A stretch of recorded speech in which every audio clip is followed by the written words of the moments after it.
मराठी निबंध डॉक्टर बाबासाहेब आंबेडकर 15 ओळींचा निबंध परीक्षेत लिहिण्यासाठी आणि पाठांतरासाठी अतिशय सोपा। डॉ. बाबासाहेब आंबेडकर यांचे पूर्ण नाव भीमराव रामजी आंबेडकर होते। त्यांचा जन्म 14 एप्रिल 1891 रोजी मध्य प्रदेशातील महू येथे झाला। ते दलित समाजात जन्मले तरी त्यांनी कठोर परिश्रमाने उच्च शिक्षण मिळवले।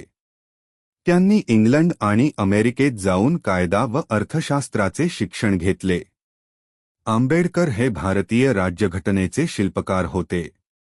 त्यांनी समाजातील अस्पृश्यता, जातीभेद आणि विषमतेविरुद्ध लढा दिला।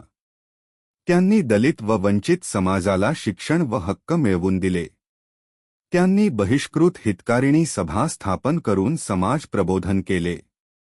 आंबेडकरांनी स्त्री-पुरुष समानतेवर भर दिला। त्यांनी बौद्ध धर्म स्वीकारून समाजाला नवा मार्ग दाखवला।